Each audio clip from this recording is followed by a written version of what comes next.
Halo semua, selamat datang di channel kami, Jurnal Kriminal bersama saya Tika Hwalo.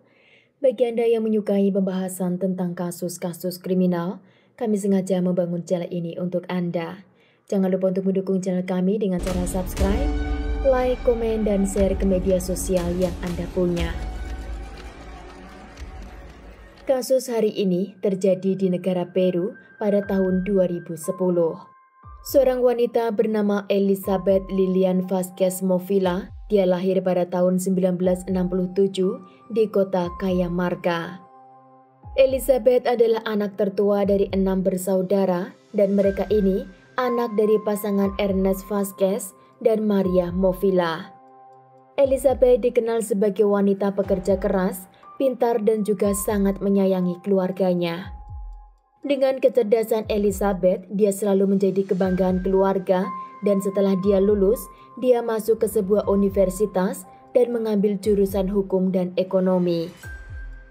Di kampus, Elizabeth bertemu dengan seorang pria bernama Alessandro Mendes Espino dan dia juga mengambil jurusan hukum. Mereka berdua menjalin hubungan hingga pada akhirnya menikah di tahun 1987 sebelum mereka berdua wisuda. Keluarga Elizabeth menerima Alessandro dengan baik dan menurut mereka, Alessandro adalah tipe pria yang sangat serius, cerdas dan juga sangat ambisius. Setelah mereka menikah, pengantin baru itu pun masih tinggal bersama dengan keluarga Elizabeth. 6 bulan setelah pernikahan mereka, Elizabeth dinyatakan hamil dan mereka memutuskan untuk pindah dari rumah orang tuanya. Bayi itu lahir pada tahun 1988 yang mereka beri nama Elizabeth Vasquez Espino karena namanya sama dengan nama ibunya, mereka memanggil anak itu dengan sebutan Elita. Setelah Elita berusia beberapa tahun, orang tuanya memutuskan pindah rumah lagi dan kini mereka tinggal di kota Lima. Di sana mereka merintis karir baru untuk memperbaiki perekonomian keluarga. Saat itu Alessandro bekerja sebagai jaksa dalam Departemen Anti Korupsi, sedang Elizabeth saat itu menjadi seorang konsultan hukum. Saking sibuknya mereka dengan pekerjaan tersebut, mereka tidak punya waktu untuk mengurus anaknya Elita. Elizabeth sempat memanggil seorang babysitter untuk menjaga anak itu, namun karena Elita adalah tipe anak yang sangat nakal, babysitternya pun tidak sanggup untuk merawatnya. Elita kecil Elizabeth bawa ke rumah orang tuanya dan Elizabeth menyerahkan anak itu untuk dirawat mereka. Orang tua Elizabeth saat itu memiliki anak kecil yang usianya tidak jauh dari Elita dan Elizabeth berharap dengan adanya teman, Elita akan berubah menjadi anak penurut. Adik Elizabeth yang bernama Giovanna akhirnya menjaga dan menemani keponakannya itu dan Elita pun sangat dekat dengan tantenya. Elita kini jauh dari kedua orang tuanya dan setiap ibunya datang ke sana, ibunya akan membawakan hadiah-hadiah mewah untuk Elita. Dan Elita di rumah itu juga sangat dimanja oleh neneknya. Ketika Elizabeth melihat perkembangan anaknya, dia memutuskan untuk membawa Elita pulang ke rumahnya di kota Lima.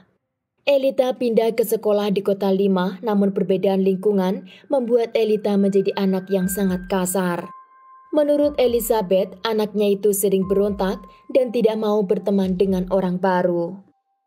Elizabeth berusaha mendekati anaknya dan menjadikan Elita sebagai sahabat dekatnya.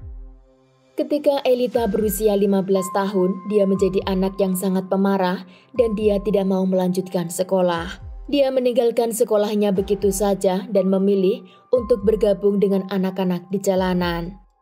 Elizabeth mulai gelisah dengan perilaku Elita karena beberapa kali dia melihat Elita mengambil uangnya dari dompet tanpa meminta izin darinya.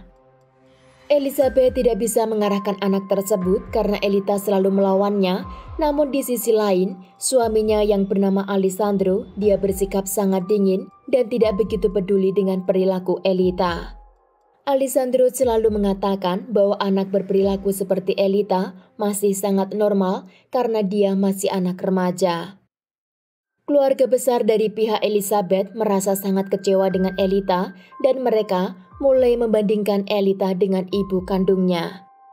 Elizabeth ketika berjalan dengan Elita, semua orang akan mengatakan perbedaan antara mereka.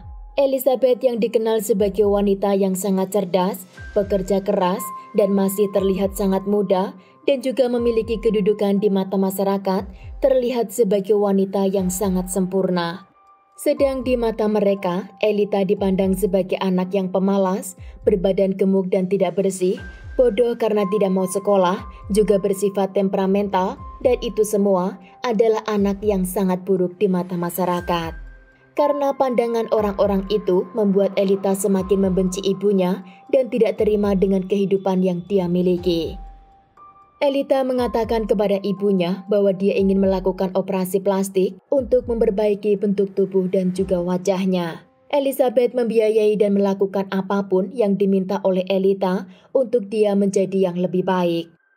Beberapa operasi wajah dan tubuh pun dilakukan oleh Elita, namun dia masih merasa kurang puas. Pada tahun 2007, setelah 20 tahun Elizabeth dan Alessandro menikah, mereka akhirnya memutuskan untuk bercerai.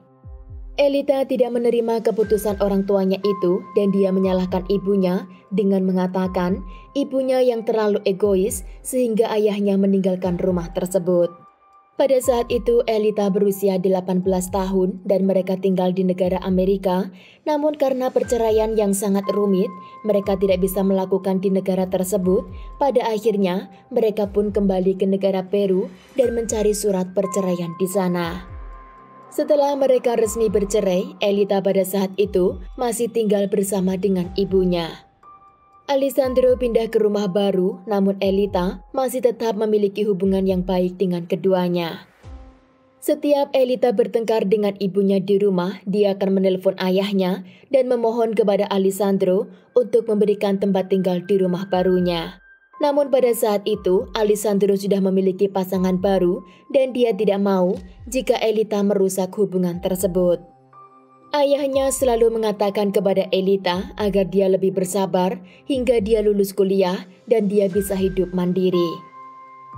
Pada saat itu Elita berkuliah di universitas yang terbaik di kota Lima dan di sana Elita mengenal cinta pertamanya. Elita yang saat itu berusia 19 tahun, suatu hari dia pergi ke gereja dan di gereja itu dia bertemu dengan seorang pria bernama Fernando González. Fernando adalah pria yang sangat anggun dan karismatik. Dia memiliki badan yang sangat atletik dan juga berwajah sangat tampan. Fernando ketika melihat Elita turun dari mobil mewahnya di gereja tersebut, dia langsung mendekati Elita dan mengajaknya untuk minum kopi. Fernando mengatakan bahwa dia dari kalangan keluarga yang sangat kesulitan, sedang ayah kandungnya telah meninggalkan keluarganya sejak dia kecil. Fernando juga mengatakan bahwa dia harus bekerja keras karena dia harus membantu ibu dan juga adik-adiknya. Elita yang merasa dia memiliki kehidupan yang lebih baik, dia pun menjadi simpati dan ketika Fernando meminta bantuan kepada Elita, Elita pun langsung memberikan sejumlah uang untuk Fernando. Yang tidak Elita ketahui dari sisi gelap Fernando bahwa Fernando sebenarnya memiliki banyak wanita muda yang seperti dirinya. Dia hanya akan mendekati wanita muda dan kaya untuk menguras harta mereka dengan membuat cerita palsu tentang bagaimana kehidupannya. Sebenarnya Fernando adalah seorang pria yang sangat pemalas di mana dia tidak mau bekerja, namun dia selalu menggunakan ketampanannya itu untuk mencari wanita muda dan kaya raya. Fernando akan bersama dengan wanita itu kurang lebih 3-4 bulan saja karena biasanya wanita-wanita itu akan meninggalkan Fernando setelah mereka tahu siapa sebenarnya Fernando. Elita memberikan apapun kepada Fernando karena dia merasa bahwa dirinya jelek dan kurang menarik, namun Fernando yang tampan dan menarik itu mau menerimanya dengan baik, dan itu menurut Elita adalah suatu keberuntungan. Elita awalnya menceritakan kepada ibunya bahwa dia jatuh cinta kepada Fernando dan Elizabeth pun mencari tahu siapa sebenarnya anak muda tersebut. Elizabeth akhirnya bertemu dengan Fernando dan di sana Fernando mengatakan sebuah cerita yang sangat dramatis tentang kehidupan keluarganya. Elizabeth awalnya percaya dan mengira bahwa Fernando adalah pria muda yang bekerja keras dan sedang membutuhkan bantuan. Elizabeth akhirnya membantu Fernando dengan membayar apartemennya sebesar 70%, membiayai kuliahnya, dan juga memperkerjakan Fernando di perusahaan yang Elizabeth miliki. Setelah Fernando diberi fasilitas oleh Elizabeth, dia merasa bosan dan tidak suka dengan kedisiplinan di sana, maka dia pun memutuskan untuk pergi dari perusahaan tersebut.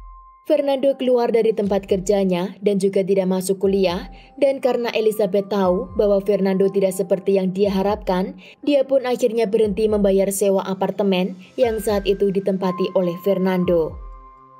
Fernando akhirnya pindah ke apartemen yang lebih kecil dan selama beberapa bulan, Fernando tidak punya wanita yang memberikan uang, dia pun tidak mampu untuk membayar sewa kamarnya. Setelah mengalami kesulitan uang, Fernando akhirnya datang lagi menemui Elizabeth dan di sana dia memohon kepada Elizabeth untuk memberikan satu kali kesempatan untuk bekerja. Elizabeth masih memberikan satu kali kesempatan dengan menyuruh Fernando untuk bekerja sebagai sopir di perusahaannya. Di hari pertama, Fernando disuruh untuk mengantarkan dokumen, namun dia gagal dan hari itu Fernando tidak datang ke kantor. Elizabeth kini baru menyadari bahwa Fernando adalah pria parasit yang hanya akan menguras uang dari kantongnya. Elizabeth kini melarang anaknya untuk tidak menemui Fernando dengan menjelaskan alasan tersebut, namun Elita mengatakan bahwa ibunya telah menghancurkan kebahagiaannya dengan kekasihnya. Elita sangat kecewa dengan ibunya, namun dia tetap menemui Fernando tanpa sepengetahuan ibunya. Elizabeth memutuskan untuk mengirim Elita ke rumah orang tuanya lagi selama liburan kuliah dengan harapan selama itu Fernando akan mendapat wanita lain dan akan melupakan anaknya. Namun kenyataannya Elita dan Fernando mereka tetap berhubungan lewat sosial media yang mereka miliki. Elita setelah tinggal selama beberapa bulan di rumah neneknya, dia harus kembali ke kota Lima karena libur kuliah sudah berakhir. Setelah Elita kembali kuliah, saat itu juga dia langsung menemui kekasihnya Fernando. Elita memiliki akses akun bank milik ibunya dan di pertemuan hari itu, Fernando meminta sejumlah uang kepada Elita dengan alasan dia butuh uang untuk membayar kamar di mana dia tinggal. Elita tanpa pikir panjang, dia pun mengambil uang lewat ATM ibunya dan dia langsung berikan kepada Fernando. Sore harinya Elizabeth mengetahui bahwa anaknya telah mengambil uang dalam jumlah yang sangat besar dan Elita tidak pernah meminta izin kepadanya. Elizabeth akhirnya memblokir akun bank tersebut dan kini Elita hanya dia beri uang secukupnya untuk biaya kuliah dan keperluan sehari-harinya. Elita tidak terima dengan aturan baru tersebut karena dia kesal, Elita pun sering tidak pulang dan juga tidak mau menghubungi ibu kandungnya. Suatu hari Fernando meminta sejumlah uang kepada Elita, namun Elita kini tidak punya akses untuk mengambil uang dari akun bank milik ibunya. Fernando di sana sangat marah kepada Elita dan di sana dia mengatakan bahwa Elizabeth adalah ibu yang sangat pelit dan ibu yang tidak baik untuk Elita. Fernando juga mengatakan jika Elizabeth meninggal, bukankah semua harta yang dia miliki itu akan jatuh kepada anak satu-satunya. Ide tersebut disetujui oleh Elita dan akhirnya mereka menyusun sebuah rencana. Elita juga mengatakan bahwa dia sangat membenci ibunya karena semua keterpurukan dalam hidupnya itu dikarenakan oleh ulah ibunya.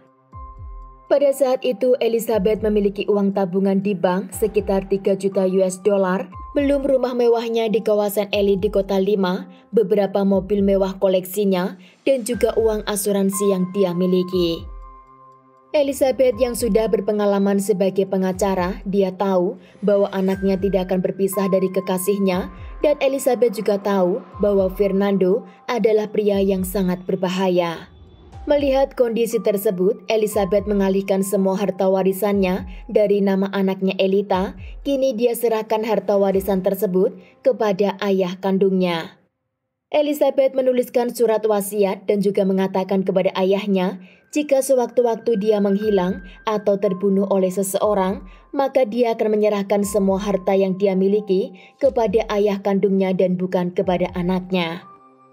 Elita dan Fernando merencanakan sebuah penculikan dan membuat seolah-olah pelakunya adalah kriminal yang random dan polisi tidak akan menemukan pelakunya. Elita dan Fernando menemukan seorang yang bernama Georgie untuk melakukan rencananya itu dengan bayaran yang sangat tinggi. Pria yang disuruh itu tanpa bernegosiasi dan dia langsung menyetujui permintaan Elita. Pada tanggal 24 Januari di tahun 2010, Elita yang saat itu berusia 21 tahun bertemu dengan kekasihnya Fernando yang saat itu berusia 23 tahun dan di sana mereka merencanakan apa yang akan mereka lakukan. Di pertemuan mereka hari itu, Elita dan Fernando juga merencanakan apa yang akan mereka beli setelah mendapat uang dari harta warisan Elizabeth. Keesokan harinya pada tanggal 25 Januari, Elita tidak masuk kuliah dan dia menunggu ibunya untuk keluar berangkat kerja. Fernando dan pria suruhannya itu menunggu Elizabeth keluar dari rumah, namun sebelum Elizabeth keluar, Elita menyuruh security di rumah itu untuk membeli obat di apotek terdekat.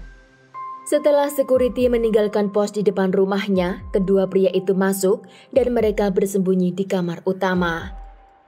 Sore harinya Elizabeth pulang ke rumah dan dia langsung masuk ke kamar tidurnya. Fernando dan Georgie yang sudah ada di kamar itu tinggal menunggu kode dari Elita. Elita menjatuhkan gelas di dapur sebagai tanda kode bahwa penyerangan akan dimulai. Di kamar itu Fernando memukul Elizabeth dan pria satunya berusaha menyekap korban, namun korban berhasil melarikan diri. Elita pada saat itu berada di depan pintu kamar ibunya dan dia melihat ibunya lari, dia pun langsung menendang kaki Elizabeth dan ibunya terjatuh di sana. Elizabeth dalam keadaan tidak sadarkan diri dan mereka memutuskan untuk mengikat Elizabeth dengan tali. Di rumah itu terdapat seorang pembantu yang bernama Maria, namun setelah Elizabeth pulang, Elita mengatakan kepada Maria untuk dia masuk ke dalam kamarnya dan Elita mengunci pintu tersebut dari luar. Fernando dan temannya mencoba untuk mencari kunci dan password brankas yang dimiliki Elizabeth di kamar tersebut. Elizabeth akhirnya terbangun dan dia melihat anaknya di sana dan Elizabeth sadar bahwa anaknya akan mendapat masalah besar. Elizabeth akhirnya terbangun dan mengamuk anaknya dengan memukul dan mencakarnya dan Elita berteriak meminta bantuan kepada Fernando. Fernando pun datang dan memukul kepala korban hingga akhirnya korban tergeletak di atas ranjang dan Elita segera mengambil bantal di sana dan membungkam wajah ibunya hingga korban tewas. Ketika pelaku kini membungkam mulut korban dengan menggunakan lakban dan memasukkan jasad Elizabeth ke dalam mobilnya. Elita menyuruh sekuritinya untuk membelikan obat lagi karena Fernando sedang butuh jalan untuk dia keluar tanpa harus dicurigai oleh sekuriti. Keesokan harinya Maria pembantu di rumah itu sedang menyiapkan sarapan pagi untuk Elizabeth, namun tiba-tiba Elita turun dan mengatakan kepada Maria bahwa ibunya sudah berangkat kerja lebih awal karena dia ada meeting di kantornya. Pagi itu Elita datang ke kantor ibunya dan bertemu dengan sahabat ibunya yang bernama Jessica dan di sana Elita mengatakan bahwa dia mendapat telepon dan SMS yang mengatakan bahwa ibunya telah terculik dan penculik itu meminta uang tebusan. Jessica langsung memblokir akun bank perusahaan milik Elizabeth dan dia pun lari ke kantor polisi untuk mencari bantuan. Setelah Jessica kembali ke kantor, Elita sudah tidak ada di sana dan kantornya dalam keadaan berantakan. Jessica mengatakan kepada polisi bahwa beberapa dokumen penting perusahaan telah hilang dan yang punya kunci untuk membuka berangkas tersebut hanyalah Elizabeth dan Elita.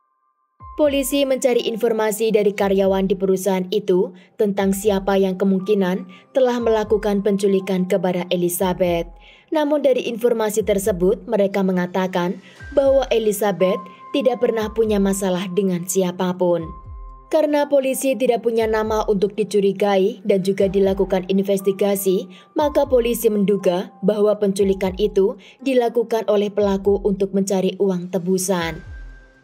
Polisi pun menunggu telepon dari penculiknya untuk mengetahui berapa jumlah uang yang akan mereka minta. Setelah Elizabeth dinyatakan hilang, mobilnya ditemukan oleh polisi terbengkalai di luar kota Lima. Di sana polisi membuka bagasi mobil tersebut dan ternyata mereka menemukan jasad Elizabeth dengan penuh luka di sekujur tubuhnya. Pihak forensik mengatakan bahwa di kepala korban terdapat beberapa luka pukulan dari benda tumpul dan di tangan korban juga terdapat luka ikatan dari tali dan kematian korban disebabkan karena asfiksia. Pihak forensik juga menemukan cairan merah di kuku korban dan ternyata cairan merah tersebut adalah milik Elita karena korban telah mencakar anak tersebut. Polisi langsung memanggil Elita untuk dimintai keterangan, namun di sana Elita mengatakan bahwa dia tidak tahu apa yang terjadi kepada ibunya. Pihak kepolisian juga memanggil Fernando karena Elita selama beberapa hari itu dia lebih sering berkomunikasi dengan Fernando, maka kemungkinan besar Fernando tahu apa yang telah terjadi. Ayah Elita yaitu Alessandro, dia tahu benar apa yang terjadi dengan mantan istrinya dan dia juga tahu bahwa anaknya adalah pelakunya, namun dia tidak mau jika Elita masuk ke dalam penjara. Alessandro berusaha menyelamatkan anaknya dari jeratan hukum karena pada saat itu Alessandro memiliki jabatan tinggi di bidang perdamaian dan juga menjadi presiden di Mahkamah Agung. Elita mengatakan kepada penyidik bahwa kemungkinan besar partikel yang ada di kuku ibunya itu karena hari itu dia sempat bertengkar dengan ibunya sebelum ibunya menghilang. Pihak forensik menemukan beberapa percikan cairan merah di rumah Elizabeth, termasuk di kamar Elita sendiri. Maria, pembantu di rumah itu mengatakan bahwa di malam kejadian, dia disuruh Elita untuk masuk ke kamarnya, dan dari sana Maria mendengar suara jeritan Elizabeth dan juga suara pukulan yang sangat keras. Namun Maria tidak tahu apa yang sebenarnya terjadi di rumah itu. Polisi melakukan penangkapan kepada Elita di rumah ibunya dan polisi hari itu juga melakukan penangkapan terhadap Fernando. Setelah mereka berdua tertangkap, keesokan harinya, Georgie yaitu teman Fernando juga berhasil ditangkap oleh polisi. Fernando di ruang interogasi mengatakan semua yang telah dia lakukan kepada penyidik karena penyidik menjanjikan jika dia mengatakan semua dengan jujur, maka Fernando akan mendapat keringanan hukuman. Di sisi lain, Alessandro menggandeng pengacara terhebat yang ada di negara itu untuk mendampingi kasus anaknya. Dia tahu jika anaknya mendapat masalah besar dan sangat kecil kemungkinan jika anak itu bisa bebas dari hukuman. Alessandro kini berusaha mengambil harta milik mantan istrinya untuk dirinya sendiri. Alessandro mengatakan di pengadilan bahwa sebenarnya dia belum bercerai secara hukum dan hanya berpisah rumah saja, maka dia masih berhak untuk mendapat harta warisan dari Elizabeth. Keluarga Elizabeth tahu bahwa mereka sudah bercerai dan tidak ada hubungan apapun, bahkan Elizabeth sebelum dia meninggal, dia telah mengganti ahli warisnya kepada ayahnya yaitu Ernesto dan bukan kepada anaknya Elita. Suatu hari ayah Elizabeth yang bernama Ernesto, dia menjenguk Elita di penjara dan di sana dia berharap dapat mengobrol dengan cucu tercintanya. Ernesto sama sekali tidak percaya bahwa cucunya punya kapasitas untuk melakukan kejahatan itu kepada ibunya sendiri. Namun setelah mereka bertemu, ternyata Elita justru memarahi kakeknya dan di sana dia mengatakan bahwa dia berharap semua keluarganya meninggal dengan cara tersebut. Di sana Elita terlalu arogan kepada kakeknya hingga Ernesto pun sangat kecewa dan akhirnya dia terkena serangan jantung. Karena usianya yang sudah lanjut, Ernesto tidak bisa diobati dan akhirnya dia meninggal dunia 6 bulan setelah menemui Elita di penjara. Surat wasiat dari Elizabeth telah hilang dan tidak mereka temukan, maka keluarga Vasquez tidak bisa membuktikan di pengadilan bahwa anaknya telah meninggalkan semua hartanya kepada ayah kandungnya. Bahkan menurut pengacara Vasquez, di database notaris, semua dokumen harta kekayaan Elizabeth juga tidak mereka temukan di sana. Bahkan surat perceraian mereka yang awalnya tercatat, kini tidak mereka temukan di database. Semua orang tahu bahwa Alessandro memiliki akses untuk melakukan semua itu. Karena tidak ada lagi surat perceraian, maka Alessandro mengklaim bahwa dialah yang berhak untuk mendapat harta yang ditinggalkan oleh korban. Di pengadilan, Fernando dan Georgie saling menyalahkan satu sama lain dan pihak kepolisian berhasil mengumpulkan semua bukti.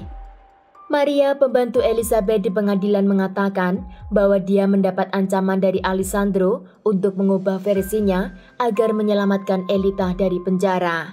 Namun hakim menyatakan bahwa ketiga pelaku telah bersalah dan mereka semua dijatuhi hukuman selama 30 tahun penjara. Persidangan ulang terjadi untuk Fernando dan Georgie, dan persidangan kali ini hakim memberikan keringanan hukuman kepada mereka menjadi 28 tahun penjara. Elita mengatakan di pengadilan kedua bahwa semua masalah di rumahnya itu terjadi karena kakek dan neneknya ingin menguasai harta milik ibunya. Alessandro membawa dokumen ke pengadilan hari itu dan menyatakan bahwa Elita mengidap gangguan jiwa. Namun klaim tersebut ditolak oleh hakim karena terbukti Elita tidak gila. Alessandro menginginkan Elita dikirim ke klinik psikiatrik dan bukan ke penjara, namun itu tidak berhasil. Di bulan Desember di tahun 2012, persidangan Elita digelar ulang dan di sana Elita dinyatakan bersalah dan akhirnya dijatuhi hukuman selama 30 tahun penjara tanpa pembebasan bersyarat. Hingga hari ini, Elita dan Fernando masih mendekam di penjara, sedang harta warisan dari korban tidak dapat mereka bagi karena terlalu banyak konflik dan tidak ada dokumen aslinya. Di musim semi di tahun 2021, Alessandro dinyatakan meninggal dunia dan pada saat itu, Alessandro belum bisa membuktikan bahwa dia adalah pewaris tunggal dari harta Elizabeth. Sedang keluarga Vasquez mengajukan ke pengadilan untuk mencoret nama Elita dari kartu keluarga mereka agar Elita tidak mendapat akses harta dari ibunya. Sekian kasus hari ini, jangan lupa tinggalkan like dan komen. Jika Anda tidak keberatan, klik tombol subscribe untuk mendukung channel kami. Terima kasih saya ucapkan kepada Anda para subscribers. Sekian, sampai jumpa di kasus berikutnya.